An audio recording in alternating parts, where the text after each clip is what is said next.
सुप्रभात। Pre market floor bye Reliance trading academy में आपका फिर से एक बार स्वागत है। तो जैसे हमने अनुमान लगाया था, मार्केट में थोड़ा बुलिश मोमेंटम जो है वो डाउ जोन्स में भी कल अभी तक मेरे ख्याल से फेड का पॉलिसी अनाउंसमेंट का अभी तक न्यूज डिस्क्लोज नहीं हुआ है कि कितना परसेंट रेट हाइक करेंगे या कुछ। लेकिन जो भी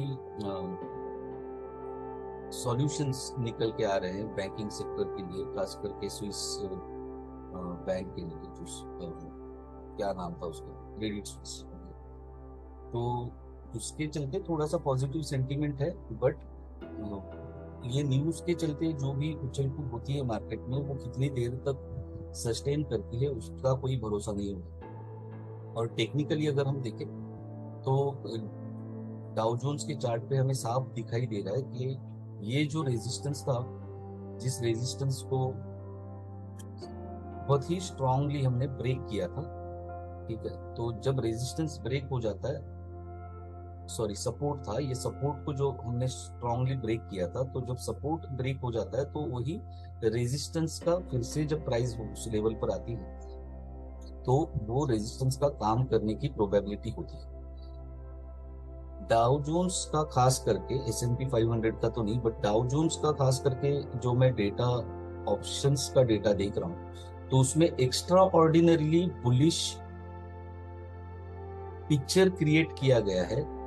और काफी बार ऐसा होता है कि जब ऐसा दिखता है ना कि एकदम ही साफ, एकदम ही क्लियर रोड है ना, तो उसी समय कुछ ना कुछ चाल हो सकती है इंस्टीट्यूशंस की। इसका हमेशा डर भी रहता है मन के अंदर कि दिखा तो रहे हैं कि बहुत ज्यादा लॉन्ग बिल्टअप है, लेकिन कुछ तो गुगली हो सकती है, लास्ट मोमेंट में वो लोग पोजीशंस रिवर्स कर सकते हैं। तो कल फेड का मेरे ख्याल से पॉलिसी का कुछ अनाउंसमेंट आया नहीं है, तो आज अगर आता है तो उसके बारे में अपडेट्स हम कल ही देखेंगे क्या होता है। बट अगर यही कंटिन्यू रहा बुल रन, तो ऊपर 33,000 तक का डाउ जोन्स का टारगेट हो सकता है, जो मौजूदा ऑप्शंस का डेटा सजेस्ट कर रहा है। वो बहुत ही ज्यादा स्ट्रॉन्ग, बहुत ही ज्यादा स्ट्रॉन्ग बुलिश है। मतलब मुझे तो याद नहीं कि ऐसा डेटा कभी मैंने देखा था in recent past at least. S&P 500 का ऐसा कुछ नहीं है, डेटा जैसा है, मतलब नॉर्मल है। जो सपोर्ट्स रेजिस्टेंस जैसे हम लोग यूजुअली आइडेंटिफाई करते आ रहे हैं, तो 4,000 का टारगेट हमने कल डिस्कस किया था।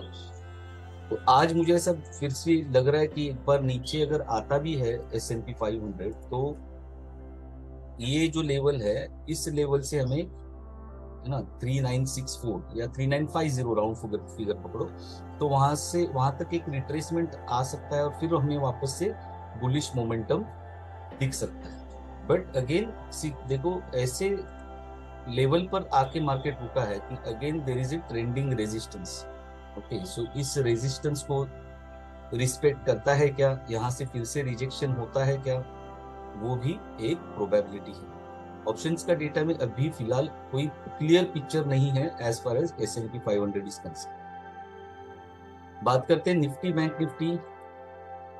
तो निफ्टी में एज एक्सपेक्टेड कल एक बुलिश मोमेंटम हुआ, बट रेंज में रहा मार्केट। अगर हम छोटे टाइम फ्रेम में देखें तो काफी उछल कूद निफ्टी में भी देखने को मिली। तो पहले शुरुआत के 15 मिनट में एक बाउंस हुआ, फिर फॉल हुआ, फिर बाउंस हुआ, फिर फॉल हुआ, तो काफी उछल कूद, अच्छी खासी उछल कूद हमें निफ्टी में देखने को मिली। ये जो उसके प्रीवियस डे का हाई था, ठीक है, इसको लेकिन सक्सेसफुली ब्रेक नहीं कर पाया निफ्टी। जो 17 तारीख का, मतलब शुक्रवार का जो हाई था, वो ब्रेक नहीं कर पाया। ओके, तो यहां से हो सकता है एक फिर से रिजेक्शन हमें मिले। अगर इसको ध्यान से देखें तो हो सकता है कि ये एक पैटर्न भी बना हुआ है, तो अगर इसके ऊपर सस्टेन करता है तो हमें एक अच्छी खासी फुल रैली मिल सकती है, जिसका टारगेट 17,400 तक का भी हो सकता है। तो अभी भी थोड़ा सा मिक्स्ड एंड मैच है as far as Nifty bank Nifty दोनों का डेटा। ऑप्शंस का डेटा देखे तो या प्राइस एक्शन देखे तो, ऑप्शंस के डेटा के हिसाब से मैं जो लेवल्स मार्क करना चाहता हूं या जो मैंने मार्क कर चुका हूं, तो 17,100 के पास हमारा पिवोट बना रहेगा। ज्यादा से ज्यादा समय प्रोबेबिलिटी है कि 17,100 के पास मार्केट स्पेंड करे। ये जो रेंज हमने कल मार्क की थी उसमें मार्केट आ चुका है, तो थोड़ा हमें सावधान रहना पड़ेगा।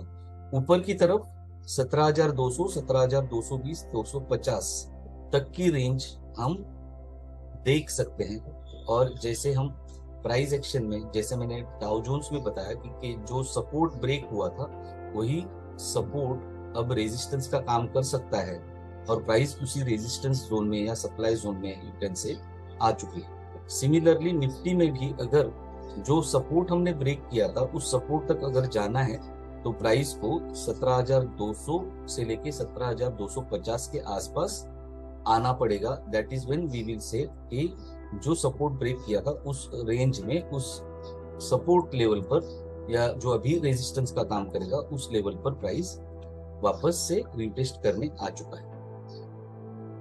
बैंक निफ्टी में again little more consolidation can be expected, or rather range bound market we can expect, because bank Nifty में as we see ऑलरेडी जो सपोर्ट जो ब्रेक किया था, ये सपोर्ट जो ब्रेक किया था उसी लेवल में ऑलरेडी रिटेस्ट हो चुका है मार्केट। और ये जो रेंज हमने कल मार्क की थी इसी रेंज में कल बैंक निफ्टी ने क्लोजिंग दिया है।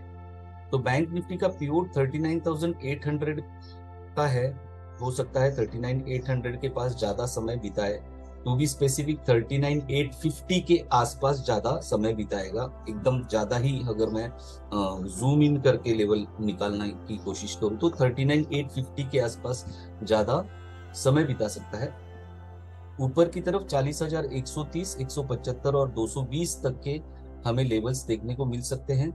लेकिन अगर रिजेक्शन हुआ प्राइस में, अगर बेयर्स ने अटैक कर दिया, फिर से फाइट बैक कर दिया, तो नीचे की तरफ 39,600, 39,530 और 39,450 और उसके भी नीचे अगर गए तो 39,390 तक के लेवल्स हमें मैक्सिमम हमें देखने को मिल सकते हैं। लेकिन उसके भी नीचे अगर चला गया then it can be considered as a strong breakout. Similarly अगर ये जो रेंज मैंने ऊपर की तरफ मार्क किए हैं उसके ऊपर अगर मार्केट निकल गया तो एक शार्प मूवमेंट हमें देखने को, बुलिश मूवमेंट हमें देखने को भी मिल सकती है, जो कि ये गैप फिल करने की कोशिश कर सकती है। तो ये जो भी रेंज है उसके ऊपर अगर जाता है मार्केट, अगर बुलिश होता है, तो जैसे इस रेंज में आएगी प्राइस तो मैं मेरे स्टॉप लॉस, अगर मेरी लॉन्ग पोजीशन है, बाय पोजीशन है, तो मेरे स्टॉप लॉस ट्रेल करूंगा।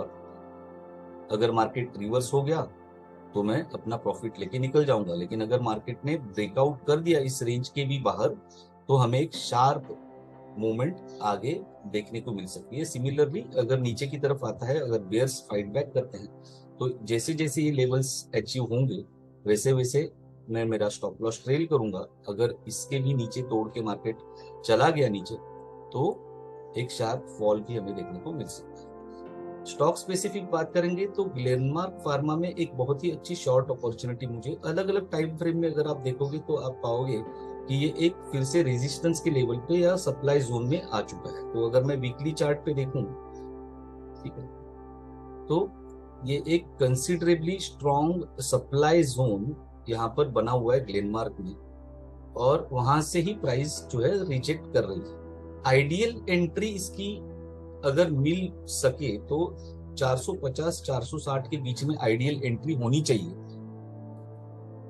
बट कभी कभी हम लोग फोमो के शिकार भी हो जाते हैं। आप अगर मुझे पूछो तो देखो, मैं तो चाहूंगा कि ये 450 460 के बीच में आ जाए तभी जाके मैं इसको सेल करूं। लेकिन जब मार्केट ओपन होगा तो हो सकता है कि प्राइस अगर गिरने लग जाए तो मुझे ही ऐसा लगेगा कि यार ये अपॉर्चुनिटी मेरे हाथ से छूट जाएगी और मैं एंट्री कर जाऊंगा। और जैसे ही मैं एंट्री करूंगा हो सकता है थोड़ी देर के लिए मैं प्रॉफिट में रहूं और फिर प्राइस वो ऊपर आ जाए 450 460 में।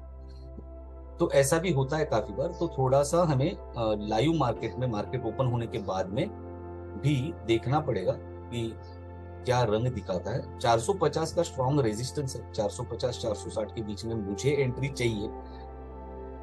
मार्केट ओपन होने के बाद में हम डिसीजन करेंगे कि क्या मैं अभी एंटर करूं या नहीं करूं। अगर एंटर करना भी है तो फिर मैंने फिर से एक बॉक्स के अंदर और एक बॉक्स ड्रॉ किया है। अगर आप ध्यान से देखोगे तो ये जो लेवल है 445 से लेके 453, इसके बीच में भी अगर मुझे एंट्री मिली तो मैं एक शॉर्ट पोजीशन ग्लेनमार्क में ले लूंगा, और मेरा उसका टारगेट 400 410, पहला टारगेट 420, फिर 410 और 400 तक के टारगेट्स मेरे ग्लेनमार्क फार्मा में हो सकते हैं। अलग अलग तरीके से इसको ट्रेड कर सकते हैं। मार्केट ओपन होने के बाद में हम अपना फाइनल डिसीजन लेंगे। तो फिलहाल प्री मार्केट रोर में इतना ही। Please don't forget to like, comment, share and subscribe and mention your suggestions as well as the stocks that you want me to cover in the pre-market group in the comments. Thank you very much. Trade safe. Have a nice day. आणि माझ्या सर्व मराठी बंधू भगिनींना गुढीपाडव्याच्या, हिंदू नववर्षाच्या खूप खूप खूप हार्दिक शुभेच्छा। हे वर्ष तुम्हाला भरभराटीचे जाओ, खूप प्रॉफिट मिळवू, हीच ईश्वराकडे प्रार्थना। धन्यवाद। पुन्हा भेटूया उद्या प्री मार्केट रोड मध्ये Reliance trading. Take care, bye.